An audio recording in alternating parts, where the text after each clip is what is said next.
everybody. Welcome to our Sunday update for our school closure and kind of what it looks like as we continue to move forward. I wanted to touch base to just kind of streamline some information and make sure that we're all on the same page as we continue to move forward in these uncharted waters. I want to discuss a handful of topics with you just to draw some clarity and to cast a vision of where we're kind of heading over the next few weeks as we transition to more of this distance learning. So the first thing is that as of Friday, we ensure that all fifth graders have a paper packet. Now, with that being said, we're going to start offering you a few options with regards to what you do. Now, the paper packet is a very fruitful way to continue your learning. It reviews things that you're really going to need to know and that are foundational. And if that is the best case scenario for you, if that's the best way to go about completing these assignments, then by all means continue to follow that course. The paper packet is just as helpful as the digital pathway, which I'm going to present to you right now.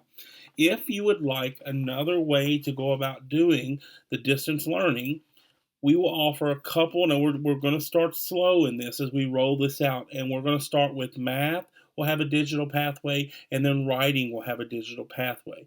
With the writing, you'll go to the Writing Google Classroom, which your writing teacher will have set up, and you're really going to just follow through with the same prompt that's in the packet and do the day-by-day requirements. So on Monday, you're going to create a foursquare. That's going to happen on a sheet of paper, and really it's not that digital. But then on Tuesday, when it comes time to write the introduction, and Wednesday and Thursday, as you continue to write the piece, you will go into the assignment, create a Google Doc, and then submit the Google Doc when it's completed on Thursday. Your writing teacher will be able to read the piece, make comments on the piece, and so forth. Then on Friday, the assignment will be that you'll complete an entire piece in one sitting, and the same process. You'll go in, read the prompt, create a foursquare, your plan on a separate sheet of paper. We don't need to see that. You don't have to turn that in if you choose the digital way. And then from there, you're going to go into the assignment and then create a Google Doc and then type out the piece. So that'll be the writing option. And what that does is it just houses it on Google Classroom. It takes the taking the picture part of it out. And honestly, it gives you a little bit of real world practice with the digitizing of how we communicate through typing. Now, math is also going to provide a digital pathway for now. If you would prefer to choose a math lesson, the lesson will not be the same one that's in the packet, unlike writing. So writing will be the same prompt, and we'll continue to talk about opinion writing. But with math, I'm going to go ahead and move forward with instruction. So most of us just wrapped up with the test. We're just going to pick up and take off. And what that would look like is there'll be a video that I've created that you would watch the video. Then there's going to be some practice problems and then an assessment. Hey, did you get it or not? So you would go through all the components, and I will lay that out and upload it on each morning at 8 a.m. Now, one of the cons I would say about the digital, if you're one of these types of folks, and I know several of you have done this, where you like to go ahead and get ahead, I am not going to post things early. I will post things at 8 a.m. the day they are assigned. So that might be something that you don't like, but both will be just as fruitful. If you prefer the paper, please stick with the paper. If you're saying, hey, I would like to try the digital, and your particular situation lends itself to being able to do that, then I would encourage you to try the digital.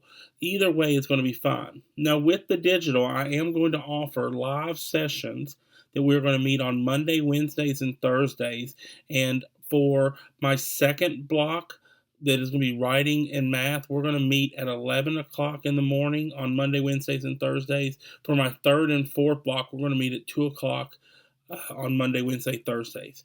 Additionally, I'm going to also be available on Wednesdays and Thursdays at 7 p.m.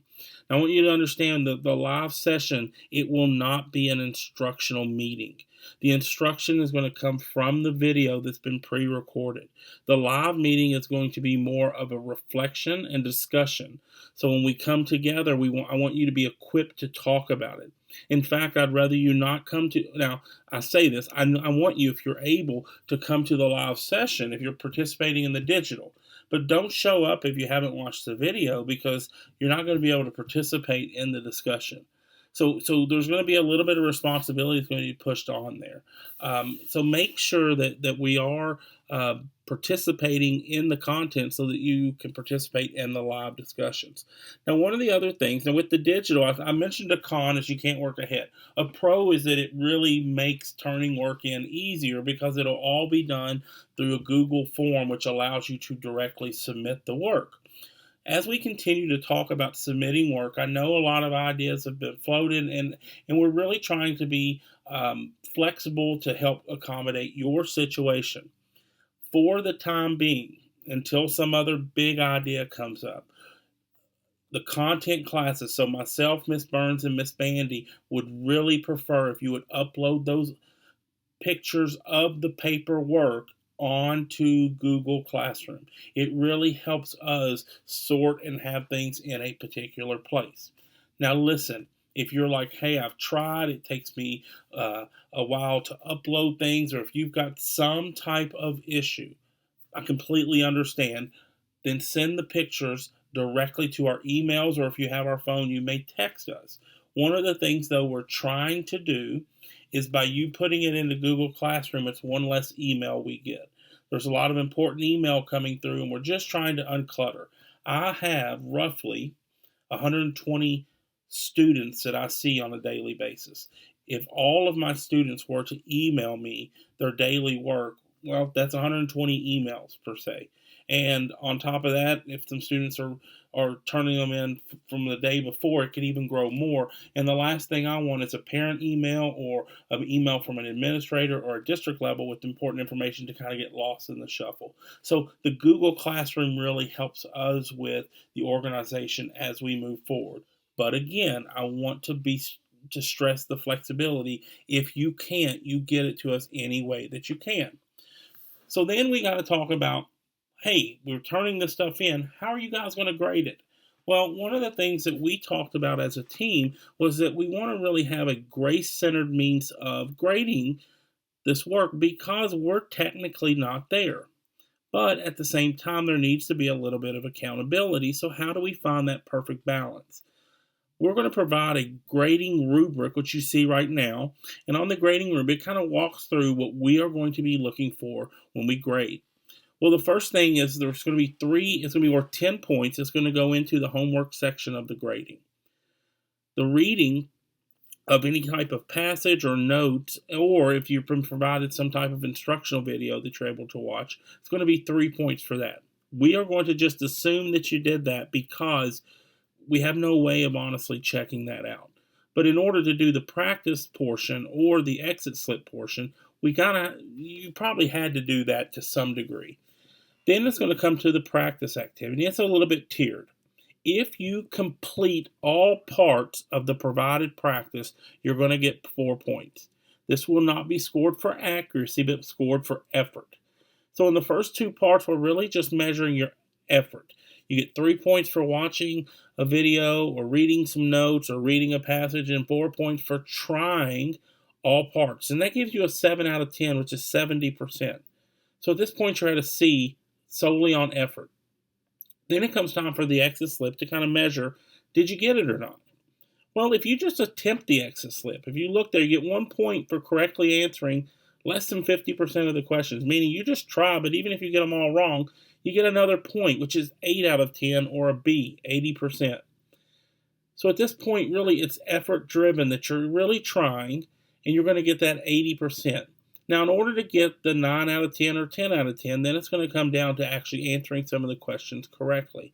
And that's where I believe that we want you to kind of be able to earn that 9 or 10 out of 10. So it is really effort driven. But we really want to encourage students to put as much as they can into this, and let's redeem the little situation that we've got ourselves into. Last thing is the communication. I understand that there's been a lot of communication coming at you from both one calls, reminds, emails from me, videos from me, phone calls from us. It just seems very overwhelming. And I talked to some folks last week and I said, hey, we really want to dial this back. So as we start to think about how we're going to communicate moving forward, expect on Sundays to receive a communication that just kind of outlines the week. Here are some talking points, here are some changes, and so forth. Really, what I would say, what are the essentials that parents need to know right now? Then we're going to touch base with you on an individual basis. Your homeroom teacher will be contacting you on Thursday and Friday just to touch base and say, hey, how are things going? Is there anything we can do? And even at that point, can we talk to your child if you'd like for us to? And just to kind of check in and just make sure everything is going okay. Other than that, what we would like to see happen is we need, if possible, and I continue to say if possible, if you don't have the means to do some things, it's okay. No one's going to penalize you for it. But if possible, we really want our students to begin checking their student email account daily. Because some of the non-essential things, we're going to just email directly and communicate directly with them. And for example, what would that look like? Well, if I had a student who turned in something or maybe forgot to hit the submit button or just something of that nature that's not really huge, but it's just something I want to shoot a reminder out to student so-and-so, and I may just shoot them an email saying, hey, can you do this for me? Or maybe just a follow-up question with something I've seen. And it'll just create a little dialogue digitally between myself and that student. So I think it's a good, healthy practice that we get into because it really is going to set up that student for middle and high school as the teachers will have greater expectations that they are checking those emails. So at this point, that's all I have. I'm really thankful that you guys have been so easy to work with, and we'll take this kind of day at a time. But please be looking forward to seeing some transition to digital. Remember, it's completely your choice on whether you go digital or stay with the paper package. But please know this, with that choice, if you choose digital, don't do the paper. It's just one or the other, and you really can't blend them together, okay? So if you have any questions, please let us know. Otherwise, take care of yourself, stay healthy, and we'll talk to you soon. Thanks.